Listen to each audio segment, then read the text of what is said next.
Hi ವೀಕ್ಷಕರೇ, ನೋಡಿ, ಗೃಹಲಕ್ಷ್ಮಿ ಯೋಜನೆಯ ಪ್ರತಿಯೊಂದು ಫಲಾನುಭವಿಗಳ ಬ್ಯಾಂಕ್ ಖಾತೆಗೆ ಇನ್ನು ಮುಂದೆ 2,000 ಹಣ ಬದಲು ಪ್ರತಿ ತಿಂಗಳು 4,000 ಹಣನ ಜಮಾ ಮಾಡುವುದಾಗಿ ನೂತನ ಸಿಎಂ ಆಗಿರುವ ಡಿ.ಕೆ. ಶಿವಕುಮಾರ್ ಅವರು ಭರ್ಜರಿ ಗುಡ್ಡಿಸ್ನ ಕೊಟ್ಟಿದ್ದು, ಗೃಹಲಕ್ಷ್ಮಿ ಹಣನ 4,000 ಹಣಕ್ಕೆ ಏರಿಕೆ ಮಾಡ್ತಾ ಇದ್ದಾರೆ. ಹೇಗೆ 4,000 ಹಣ ಬರುತ್ತೆ ಮತ್ತು ನೀವು 4,000 ಹಣ ಪಡಿಬೇಕು ಅಂದರೆ ಏನು ಮಾಡಬೇಕು ಅಂತ ತಿಳಿಸ್ಕೊಡ್ತೀನಿ. ಅದೇ ರೀತಿ ಸರ್ಕಾರದಿಂದ ಈಗಾಗಲೇ ಗೃಹಲಕ್ಷ್ಮಿ ಯೋಜನೆಯ 6,000 ಹಣ ಜಮಾ ಆಗಿದ್ದು, ಫಲಾನುಭವಿಗಳ ಬ್ಯಾಂಕ್ ಖಾತೆಗೆ 6,000 ಹಣ ಬಂದಿರುವ ಬ್ಯಾಂಕ್ ಮೆಸೇಜ್ ಕೂಡ ಸ್ಕ್ರೀನಲ್ಲಿ ನೋಡಬಹುದು. ಇದೇ ರೀತಿ ನಿಮ್ಮ ಬ್ಯಾಂಕ್ ಖಾತೆಗೂ ಕೂಡ ಸರ್ಕಾರ ನಾಳೆ ಗುರುವಾರ ಜೂನ್ 18ರಂದು ಕರ್ನಾಟಕದ 27 ಜಿಲ್ಲೆಗಳಿಗೆ 2 ಹಂತಗಳಲ್ಲಿ 3 ತಿಂಗಳ 6,000 ಗೃಹಲಕ್ಷ್ಮಿ ಹಣನ ಬೆಳಿಗ್ಗೆ 11 ಗಂಟೆಗೆ ಜಮಾ ಮಾಡ್ತಾ ಇದೆ. ಅದೇ ರೀತಿ ರೇಷನ್ ಕಾರ್ಡ್ದಾರರಿಗೆ ಭರ್ಜರಿ ಗುಡ್ಡಿಸ್ನ ಕೊಟ್ಟಿದೆ ಮತ್ತು ಗೃಹಲಕ್ಷ್ಮಿ ಹಣನ 3 ಲಕ್ಷಕ್ಕಿಂತ ಅಧಿಕ ಮಹಿಳೆಯರಿಗೆ ಸರ್ಕಾರ ಕ್ಯಾನ್ಸಲ್ ಮಾಡಿದೆ. ಹಾಗಾದರೆ ಸರ್ಕಾರದಿಂದ ಏನೆಲ್ಲ ಮಾಹಿತಿ ಬಂದಿದೆ ಅಂತ ತಿಳ್ಕೊಳ್ಳೋಣ. ಅದಕ್ಕಿಂತ ಮೊದಲು ನೀವು ನನ್ನ ಚಾನಲ್ನ ಸಬ್ಸ್ಕ್ರೈಬ್ ಆಗಿಲ್ಲ ಅಂದರೆ ದಯವಿಟ್ಟು ಪ್ರತಿಯೊಬ್ಬರು ಚಾನಲ್ನ ಸಬ್ಸ್ಕ್ರೈಬ್ ಮಾಡಿಕೊಂಡು ಹಾಗೆ ವಿಡಿಯೋಗೆ ಒಂದು ಲೈಕ್ನ ಕೊಡಿ. ಹೌದು ವೀಕ್ಷಕರೇ, ಸರ್ಕಾರದ ನೂತನ ಸಿಎಂ ಆಗಿರುವಂತಹ ಡಿ.ಕೆ. ಶಿವಕುಮಾರ್ ಅವರು ಗೃಹಲಕ್ಷ್ಮಿ ಯೋಜನೆಯ 2,000 ಹಣನ ಇನ್ನು ಮುಂದೆ ಪ್ರತಿ ತಿಂಗಳು 4,000 ಹಣ ಬರುವಂತೆ ಏರಿಕೆ ಮಾಡುವುದಾಗಿ ನಿರ್ಧಾರ ಮಾಡಿದ್ದಾರೆ. ಆದರೆ ನಿಮ್ಮ ಬ್ಯಾಂಕ್ ಖಾತೆಗೆ ಗೃಹಲಕ್ಷ್ಮಿ ಹಣ ಇನ್ನು ಮುಂದೆ ಬರಬೇಕು ಅಂದರೆ ನೀವು ಗೃಹಲಕ್ಷ್ಮಿಗೆ ಆದಷ್ಟು ಬೇಗ ಮರು ಅರ್ಜಿನ ಹಾಕಬೇಕು. ನೀವು ಮರು ಅರ್ಜಿ ಹಾಕಿದ್ರೆ ಮಾತ್ರ 4,000 ಹಣ ಬರುತ್ತೋ ಬರೋದಿಲ್ಲೋ ಅಂತ ಕೂಡ ತಿಳಿಸ್ಕೊಡ್ತೀನಿ. ಅದಕ್ಕಿಂತ ಮೊದಲು ನೋಡಿ ವೀಕ್ಷಕರೇ, ಸರ್ಕಾರದಿಂದ ನಾಳೆ ಗುರುವಾರ ಜೂನ್ 18ರಂದು ಕರ್ನಾಟಕದ 27 ಜಿಲ್ಲೆಗಳನ್ನು 2 ವಿಭಾಗ ಮಾಡಿ 2 ಹಂತಗಳಲ್ಲಿ ನಿಮ್ಮ ಬ್ಯಾಂಕ್ ಖಾತೆಗೆ ಬೆಳಿಗ್ಗೆ 11 ಗಂಟೆಗೆ ಗೃಹಲಕ್ಷ್ಮಿ ಯೋಜನೆಯ ಜೂನ್ ತಿಂಗಳ 32ನೇ ಕಂತು, ಮೇ ತಿಂಗಳ 31ನೇ ಕಂತು ಹಾಗೂ ಏಪ್ರಿಲ್ ತಿಂಗಳ 30ನೇ ಕಂತು 3 ತಿಂಗಳ 6,000 ಹಣನ ಜಮಾ ಮಾಡ್ತಾ ಇದೆ. ಮೊದಲ ಹಂತದಲ್ಲಿ ಯಾವ ಜಿಲ್ಲೆಗಳಿಗೆ ಹಣ ಬರ್ತಾ ಇದೆ ಅಂದರೆ ಬಾಗಲಕೋಟೆ, ಬೆಳಗಾವಿ, ವಿಜಯಪುರ, ಧಾರವಾಡ, ಗದಗ, ಹಾವೇರಿ, ಉತ್ತರ ಕನ್ನಡ, ಚಾಮರಾಜನಗರ, ಚಿಕ್ಕಮಗಳೂರು, ದಕ್ಷಿಣ ಕನ್ನಡ, ಹಾಸನ, ಕೊಡಗು, ಮಂಡ್ಯ, ಮೈಸೂರು, ಉಡುಪಿ. ಅದೇ ರೀತಿ ಎರಡನೆಯ ಹಂತದಲ್ಲಿ ಬೆಂಗಳೂರು ನಗರ, ಬೆಂಗಳೂರು ಗ್ರಾಮಾಂತರ, ರಾಮನಗರ, ಚಿಕ್ಕಬಳ್ಳಾಪುರ, ಚಿತ್ರದುರ್ಗ, ದಾವಣಗೆರೆ, ಕೋಲಾರ, ಶಿವಮೊಗ್ಗ, ತುಮಕೂರು, ಬಳ್ಳಾರಿ, ಬೀದರ್, ಕಲಬುರಗಿ, ಕೊಪ್ಪಳ, ರಾಯಚೂರು, ಯಾದಗಿರಿ ಹೀಗೆ 2 ಹಂತಗಳಲ್ಲಿ ಪ್ರತಿ ಫಲಾನುಭವಿಗಳ ಬ್ಯಾಂಕ್ ಖಾತೆಗೆ ಸರ್ಕಾರದಿಂದ 3 ತಿಂಗಳ 6,000 ಹಣ ಬರ್ತಾ ಇದೆ. ಆದರೆ ನಿಮ್ಮ ಬ್ಯಾಂಕ್ ಖಾತೆಗೆ ಬರ್ತಾ ಇರೋದು 3 ತಿಂಗಳ 6,000 ಹಣ. ಇಲ್ಲಿ ಸರ್ಕಾರದಿಂದ ಇನ್ನೂ ಕೂಡ ಗೃಹಲಕ್ಷ್ಮಿ ಹಣನ 2,000ದಿಂದ 4,000 ಹಣಕ್ಕೆ ಏರಿಕೆ ಮಾಡಬೇಕು ಅಂತ ಯಾವುದೇ ರೀತಿಯ ನಿರ್ಧಾರನ ಮಾಡಿಲ್ಲ. ಆದರೆ ನೀವು ಎಷ್ಟು ಬೇಗ ಗೃಹಲಕ್ಷ್ಮಿಗೆ ಮರು ಅರ್ಜಿನ ಹಾಕ್ತೀರಾ ಅಷ್ಟು ಬೇಗ ಹಣ ಬರುತ್ತೆ. ಇಲ್ಲ ಅಂದರೆ ನಿಮ್ಮ ಬ್ಯಾಂಕ್ ಖಾತೆಗೆ ಗೃಹಲಕ್ಷ್ಮಿ ಹಣ ಕ್ಯಾನ್ಸಲ್ ಆಗುವ ಸಾಧ್ಯತೆ ಇದೆ. ಹಾಗಾದರೆ ಸರ್ಕಾರದಿಂದ ಏನೆಲ್ಲ ಹೊಸ ಬದಲಾವಣೆಗಳು ಬಂದಿದೆ ಅಂತ ಕೂಡ ನಾನು ನಿಮಗೆ ತಿಳಿಸ್ಕೊಡ್ತಾ ಇದ್ದೀನಿ.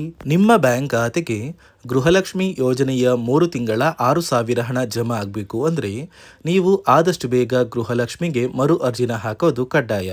ಯಾವ ಕಾರಣಕ್ಕೆ ನೀವು ಮರು ಅರ್ಜಿ ಹಾಕಬೇಕು ಅಂತ ಕೂಡ ತಿಳಿಸ್ಕೊಡ್ತಾ ಇದ್ದೀನಿ. ನೋಡಿ ವೀಕ್ಷಕರೇ, ಸುಮಾರು 2ರಿಂದ 3 ಲಕ್ಷಕ್ಕಿಂತ ಅಧಿಕ ಮಹಿಳೆಯರಿಗೆ ಗೃಹಲಕ್ಷ್ಮಿ ಹಣನ ಸರ್ಕಾರ ಕ್ಯಾನ್ಸಲ್ ಮಾಡಿದೆ. ಯಾಕಂದರೆ ಈ 3 ಲಕ್ಷಕ್ಕಿಂತ ಅಧಿಕ ಫಲಾನುಭವಿಗಳ ಬ್ಯಾಂಕ್ ಖಾತೆಗೆ ಪ್ರತಿ ತಿಂಗಳು ಗೃಹಲಕ್ಷ್ಮಿ ಹಣ ಜಮಾ ಆಗ್ತಾ ಇತ್ತು. ಸುಮಾರು ಸಾಕಷ್ಟು ಫಲಾನುಭವಿಗಳು ಮರಣ ಹೊಂದಿದ್ದಾರೆ. ಆ ಮರಣ ಹೊಂದಿರುವ ಫಲಾನುಭವಿಗಳ ಒಂದು ಸಂಖ್ಯೆ 2 ಲಕ್ಷಕ್ಕಿಂತ ಜಾಸ್ತಿ ಇದೆ. ಇದೇ ಕಾರಣಕ್ಕೆ ಪ್ರತಿ ಫಲಾನುಭವಿಗಳು ಗೃಹಲಕ್ಷ್ಮಿಗೆ ಮರು ಅರ್ಜಿನ ಹಾಕಿ ನಿಮ್ಮ ಬ್ಯಾಂಕ್ ಖಾತೆಗೆ ನೀವು ಹಣ ಪಡಿಬೇಕು. ಇಲ್ಲಿ ಮರು ಅರ್ಜಿ ಹಾಕುವ ಮೂಲಕ ಸರ್ಕಾರಕ್ಕೆ ನೀವು ಇನ್ನೂ ಕೂಡ ಗೃಹಲಕ್ಷ್ಮಿ ಹಣನ ಪಡಿತಾ ಇದ್ದೀರಿ ಅಂತ ತಿಳಿದು ಬರುತ್ತೆ. ಮತ್ತು ಯಾರೆಲ್ಲ ಫಲಾನುಭವಿಗಳು ಮರು ಅರ್ಜಿನ ಹಾಕೋಲ್ಲ ಅಂತಹ ಫಲಾನುಭವಿಗಳ ಒಂದು ಹೆಸರನ್ನ ಗೃಹಲಕ್ಷ್ಮಿ ಯೋಜನೆಯ ಅರ್ಹರ ಪಟ್ಟಿಯಿಂದ ಸರ್ಕಾರ ಕ್ಯಾನ್ಸಲ್ ಮಾಡುತ್ತೆ. ಸರ್ಕಾರಕ್ಕೆ 2 ಲಕ್ಷಕ್ಕಿಂತ ಅಧಿಕ ಮಹಿಳೆಯರು ಮರಣ ಹೊಂದಿರೋದು ತಿಳಿದು ಬಂದಿದೆ. ಇದೇ ಕಾರಣಕ್ಕೆ ಈ ಜೂನ್ ತಿಂಗಳಲ್ಲಿ ಸರ್ಕಾರದಿಂದ ನೇಮಕಗೊಂಡಿರುವ ಕೆಲವು ಅಧಿಕಾರಿಗಳು ನಿಮ್ಮ ಮನೆ ಬಾಗಿಲಿಗೆ ಬಂದು ಪ್ರತಿ ಫಲಾನುಭವಿಗಳ ಒಂದು ದಾಖಲಾತಿಗಳನ್ನ ಮರುಪರಿಶೀಲನೆ ಮಾಡಿ ಮತ್ತೆ ಅರ್ಜಿನ ಹಾಕ್ಸ್ಕೊಂಡು ಹೋಗ್ತಾರೆ. ನಂತರ ನಿಮ್ಮ ಬ್ಯಾಂಕ್ ಖಾತೆಗೆ 3 ತಿಂಗಳ 6,000 ಹಣ ಬರುತ್ತೆ. ಅದೇ ರೀತಿ ಇನ್ನು ಮುಂದೆ ಪ್ರತಿ ವರ್ಷವೂ ಕೂಡ ನೀವು ವರ್ಷದ ಕೊನೆಯಲ್ಲಿ ಗೃಹಲಕ್ಷ್ಮಿಗೆ ನೀವು ಹೊಂದಿರುವ ಲೈಫ್ ಸರ್ಟಿಫಿಕೇಟ್ನ ಕೊಟ್ಟು ಅರ್ಜಿನ ಹಾಕಿದ್ರೆ ಮಾತ್ರ ಆ ಒಂದು ವರ್ಷದಲ್ಲಿ ಪ್ರತಿ ತಿಂಗಳು ಗೃಹಲಕ್ಷ್ಮಿ ಯೋಜನೆಯ 6,000 ಹಣ ಬರುತ್ತೆ. ಈಗಾಗಲೇ ಫಲಾನುಭವಿಗಳಿಗೆ ಗೃಹಲಕ್ಷ್ಮಿ ಹಣ ಜಮಾ ಆಗೋದಕ್ಕೆ ಸ್ಟಾರ್ಟ್ ಆಗಿದೆ.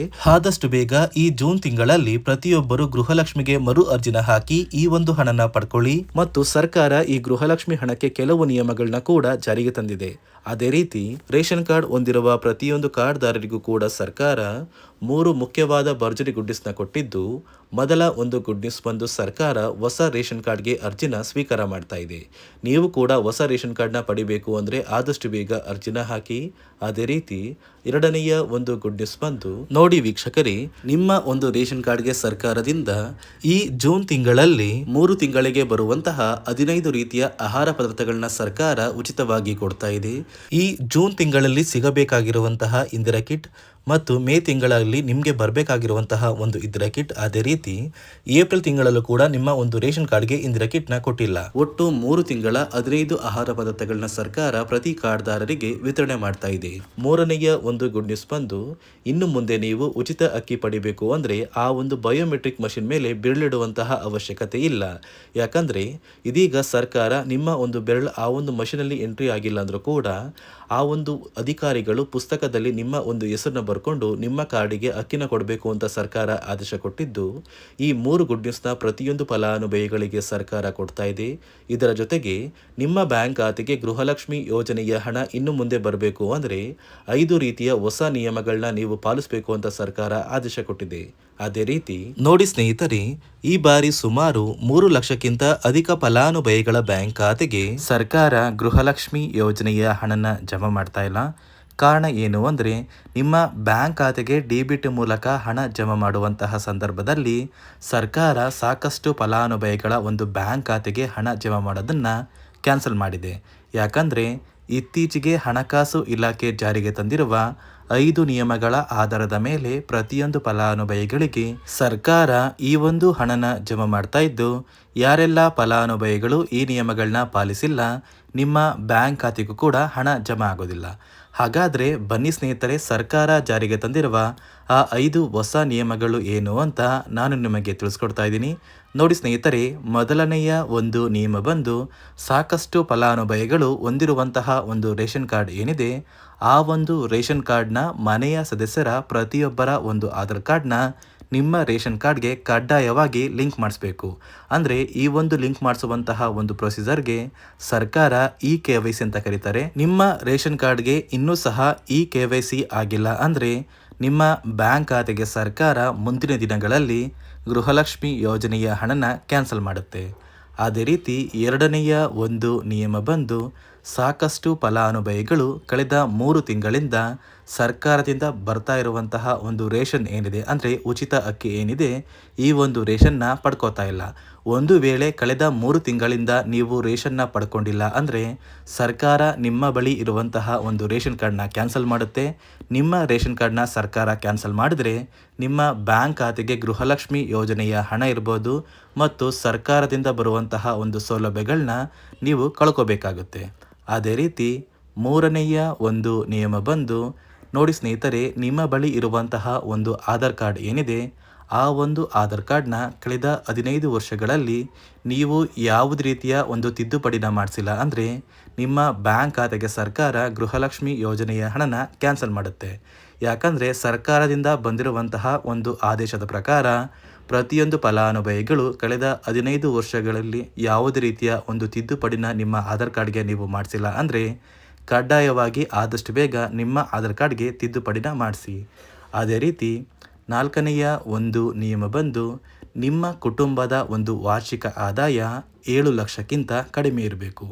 ಒಂದು ವೇಳೆ ನಿಮ್ಮ ಕುಟುಂಬದ ವಾರ್ಷಿಕ ಆದಾಯ 7 ಲಕ್ಷಕ್ಕಿಂತ ಜಾಸ್ತಿ ಇದ್ದರೆ ನಿಮ್ಮ ಬ್ಯಾಂಕ್ ಖಾತೆಗೆ ಸರ್ಕಾರ ಗೃಹಲಕ್ಷ್ಮಿ ಯೋಜನೆಯ ಹಣನ ಕ್ಯಾನ್ಸಲ್ ಮಾಡುತ್ತೆ. ಅದೇ ರೀತಿ 5ನೆಯ ಒಂದು ನಿಯಮ ಬಂದು, ನಿಮ್ಮ ಕುಟುಂಬದ ಸದಸ್ಯರು ಅಥವಾ ಗೃಹಲಕ್ಷ್ಮಿ ಯೋಜನೆಯ ಫಲಾನುಭವಿಗಳು ಯಾರು ಕೂಡ ಸರ್ಕಾರಿ ನೌಕರರಾಗಿ ಕಾರ್ಯನಿರ್ವಹಿಸ್ತಾ ಇರಬಾರ್ದು. ಒಂದು ವೇಳೆ ನಿಮ್ಮ ಕುಟುಂಬದಲ್ಲಿ ಯಾರೇ ಆಗಿದ್ರೂ ಸರ್ಕಾರಿ ನೌಕರರಾಗಿ ಕಾರ್ಯನಿರ್ವಹಿಸ್ತಾ ಇದ್ದರೆ ನಿಮ್ಮ ಬ್ಯಾಂಕ್ ಖಾತೆಗೆ ಗೃಹಲಕ್ಷ್ಮಿ ಯೋಜನೆಯ ಹಣ ಕ್ಯಾನ್ಸಲ್ ಆಗುತ್ತೆ. ಈ 5 ನಿಯಮಗಳ ಆಧಾರದ ಮೇಲೆ ಪ್ರತಿಯೊಂದು ಫಲಾನುಭವಿಗಳಿಗೆ ಸರ್ಕಾರ ಹಣ ಜಮಾ ಮಾಡ್ತಾ ಇದೆ.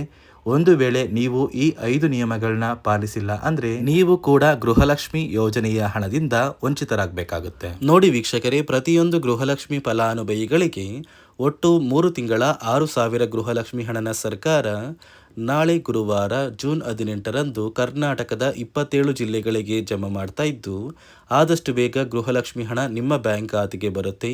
ಅದೇ ರೀತಿ ರೇಷನ್ ಕಾರ್ಡ್ದಾರರಿಗೂ ಕೂಡ ಭರ್ಜರಿ ಗುಡ್ಡಿಸ್ನ ಕೊಟ್ಟಿದ್ದು, ಪ್ರತಿ ಕಾರ್ಡ್ದಾರರಿಗೆ ಎಲ್ಲ ರೀತಿಯ ಸೌಲಭ್ಯ ಸಿಗುತ್ತೆ ಅಂತ ಹೇಳ್ತಾ ಇದಿಷ್ಟು ಸರ್ಕಾರದಿಂದ ಬಂದಿರುವ ಮಾಹಿತಿಯಾಗಿದೆ. ನಾನು ಕೊಟ್ಟಿರುವ ಮಾಹಿತಿ ನಿಮಗೆ ಇಷ್ಟ ಆಗಿದ್ದಲ್ಲಿ ನನ್ನ ಚಾನಲ್ನ ಸಬ್ಸ್ಕ್ರೈಬ್ ಮಾಡಿಕೊಂಡು ಹಾಗೆ ವಿಡಿಯೋಗೆ ಒಂದು ಲೈಕ್ನ ಕೊಡಿ.